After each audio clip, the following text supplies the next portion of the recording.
बहुत ही अहम मुद्दा है ऑपरेशन सिंदूर के नाम से।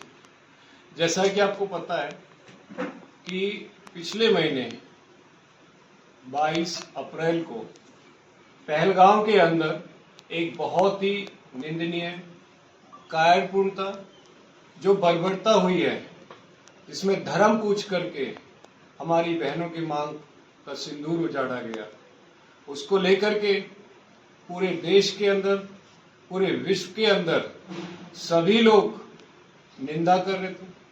और हमारे देश के प्रधानमंत्री जी ने जैसा कहा था कि हर एक जान का, जो देश में शहीद हुए हैं, हर एक बहन की मांग के सिंदूर का बदला लिया जाएगा, उनकी जमीन, उनकी मिट्टी तक उजाड़ दी जाएगी। तो कल रात सभी सेना के सभी प्रमुखों के साथ में, चाहे जल सेना हो, थल सेना हो या वायु सेना, इन सब के साथ में, सिक्योरिटी एडवाइजर्स के साथ में बैठ करके एक अहम मुद्दा लिया गया और जिसका नाम दिया गया था ऑपरेशन सिंदूर। रात को आपने देखा होगा कि सारी जगह पाकिस्तान के कुछ अड्डों पर जो आतंकवादी थे, आतंकवादियों के ठिकाने पर 9 ठिकानों पर मिसाइलें दागी गई है, जिसमें लगभग 35 से 40 आतंकवादी मारने की सूचना भी मिली है। यह जो सूचना है बहुत ही पॉजिटिव है। यह तो एक शुरुआत है, क्योंकि पहल इन लोगों ने करी है। पूरा विश्व भारत की तरफ देख रहा है। इस आतंकवाद को खत्म करने के लिए किस तरह भारत आगे बढ़ रहा है।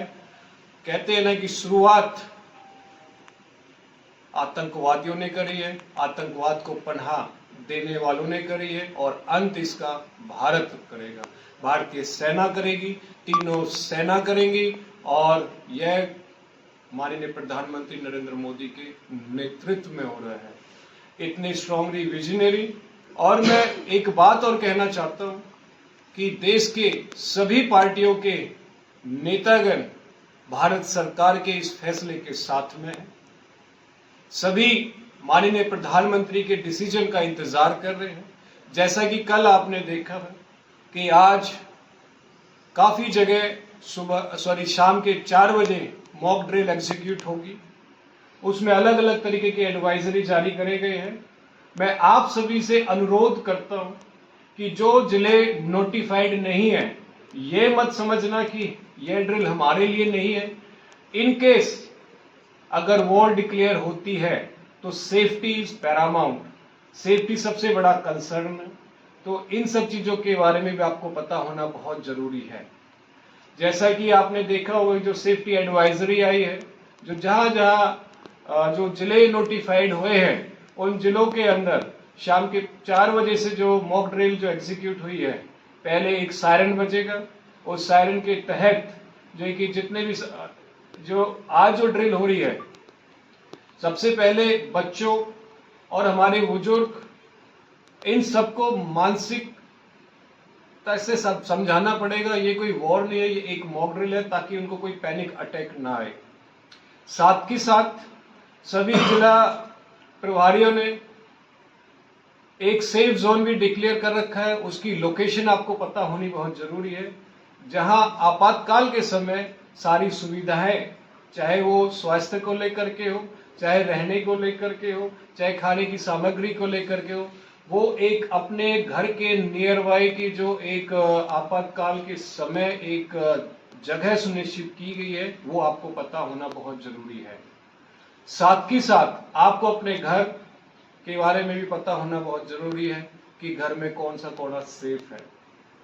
सबसे पहले आप अपने आप को सुरक्षित रखें, फिर घर वालों को, फिर एरिया को, आस पड़ोस को, क्षेत्र को, प्रदेश को और देश को मजबूत करने के लिए, सुरक्षित करने के लिए हर एक भारतीय का एक फर्ज है, कर्तव्य है, जो हम सबको पता होना बहुत जरूरी है। दूसरी, सारी जगह शाम के 7:50 से लेकर के और 8 बजे तक पहला सायरन बजेगा। 7:50 पर जो रात के समय जो मॉक ड्रिल होनी है, उसमें चाहे जितनी भी लाइट है, घर की लाइट, इन्वर्टर बंद करना है, टोटल डार्क जोन आपने रखना है।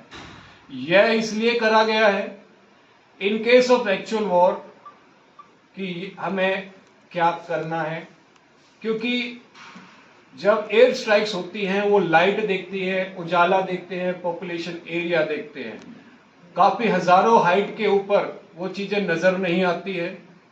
सिर्फ और सिर्फ ये विजुअल्स देखे जाते हैं कि कहाँ लाइट जलाई जाती है। क्योंकि मैं जैसे मेरा प्रोफेशन रहा है, ऊपर हवा से कुछ रात के समय कुछ नजर नहीं आता, सब टोटल डार्क ही नजर आता है। लेकिन लाइट से हमें पता चलता है, एरिया से हमें पता चलता है। कहीं एक लाइट है, समझ लेते हैं कि कोई एक आध घर ही होगा। जब एक ग्रुप ऑफ लाइट्स होती है, काफी एरिया, पॉपुलेटेड एरिया होता है, तो हमें पता लाइट के एरिया से पता चल जाता है कि छोटा शहर है, बड़ा शहर है या कोई राजधानी है। तो जितना आप लाइट कम यूज करोगे उतना ही, कुल मिलाकर के बात है कि डार्क जोन हमने रात में रखना है, ताकि उनको ऊपर से पता ही नहीं चले कि ये एरिया यहाँ कोई लोग रहते भी है या नहीं रहते। तो इसलिए नाइट के अंदर मॉक ड्रिल भी करी गई है कि सारा का सारा आपके इन्वर्टर बंद, लाइट बंद, सभी अधिकारियों को बता दिए गए स्ट्रीट लाइट बंद, सब टोटल।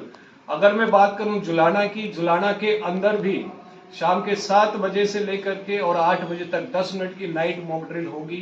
पहला सायरन बजेगा, उसमें सब टोटल लाइट बंद कर देनी है, और 8 बजे जब मॉक ड्रिल बंद होगी तो दोबारा से सायरन बजेगा कि उस टाइम आप अपनी लाइट ऑन कर सकते हैं। In case of actual war में आधिकारिक फैसले की तरफ से आपको सायरन इंडिकेट हो जाएगा, क्योंकि दिन और रात के अंदर हमने जो काम करना है वो हमने काम, जैसे एडवाइजरी जारी करी गई है वो हमने रखना है। दूसरी चीज, अभी हालांकि कोई वॉर डिक्लेयर नहीं हुई है, इन केस वॉर डिक्लेयर होती है तो घर के अंदर मेडिसिन, आपके जो है कि आधार कार्ड या कोई मेडिकल हिस्ट्री, खाने की पीने को लेकर के पानी, थोड़ा बहुत स्टोरेज जरूर करें। सेकंड, जो मेरे लिए जो मैं आज अहम फैसला ले चुका हूं कि मैं कमर्शियल पायलट रहा हूं, ये मेरा अनुभव है, भारतीय जनता पार्टी का एक सिपाही हूं, और इन दोनों चीजों से ऊपर मैं भारत का एक नागरिक हूं। मैं आज फैसला लेता हूं कि सरकार, सेना मेरे को कोई भी एक जिम्मेदारी दे, चाहे वो बॉर्डर पर हो, देश की सेवा को लेकर के मैं अपने आप को वॉलंटरी करता हूं कि देश की सेवा के लिए मैं आगे हूं। दूसरी चीज, भारतीय नागरिक होने के नाते मैं अपने आसपास अपने लोगों की सेवा के लिए, देखभाल के लिए मैं दिन रात तैयार खड़ा मिलूंगा, और मैं ये जिम्मेदारी लेता भी हूं। आज जैसा कि आपको पता है कि ऑपरेशन सिंदूर एग्जीक्यूट किया गया, मैं माननीय प्रधानमंत्री और हमारे देश की जो सेना है उन्होंने जो साहसपूर्ण जो काम किया है, और इसको जो लीड करी हमारी नारी शक्ति लीड कर रही है, उनकी जो वीरता है, उन्होंने जो आज इसका जो उदाहरण दिया है, मैं उनके इस कार्य को मैं सराहता हूं। और आप सभी से मैं अनुरोध करता हूं कि भारतीय सेना का मनोबल बढ़ाएं, उनके साथ में खड़े रहें, एक दूसरे के मजबूत करें, एक दूसरे को सपोर्ट करें, और आने वाले समय के अंदर एक ऐसा उदाहरण सेट करें कि आतंकवाद का नामो निशान इस दुनिया से खत्म हो जाए। आप सभी का मैं बहुत बहुत धन्यवाद और आभार व्यक्त करता हूं कि आप जो लोकल एडमिनिस्ट्रेशन ने जो गाइडेंस जो जारी करी है, आपने सभी ने उस पर अमल किया होगा, अपनी उसको उतारें और सभी को आप उसके बारे में बताएं। और साथ ही साथ हमारे जो जवान हैं वो देश की सीमा के लिए तो लड़ रहे हैं, साथ ही साथ जो लोकल एडमिनिस्ट्रेटर हैं और जो पुलिस फोर्स है, वो सभी पर आप अपना विश्वास जरूर जताएं। जो भी इंस्ट्रक्शंस वो दें आपने वो जरूर फॉलो करना है। आपका बहुत बहुत धन्यवाद। कैप्टन साहब, अगर आपातकालीन स्थिति हो जाती है तो जुलाना में आपातकालीन स्थिति को देखते हुए किस तरह की मेडिकल फैसिलिटी कोई अलग से प्रबंध किया जाए?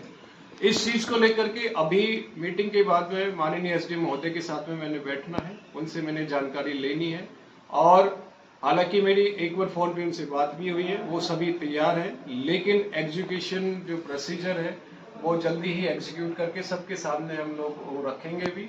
और मैं अपनी एक नैतिक जिम्मेदारी भी समझता हूं कि आने वाले समय के अंदर जो भी जैसी भी सिचुएशन अराइज होती है सभी के बीच में उनको सेफ जोन में लाने के लिए हर एक चीज पे कार्यरत रहूंगा। और आपके चैनल के माध्यम से मैं एक और सभी को मैं मैसेज देना चाहता हूं, क्योंकि जब कभी वॉर होती है तो ये लोकेशन देखी नहीं जाती है और सबसे बड़ी सिचुएशन अराइज होती है आगजनी को लेकर के।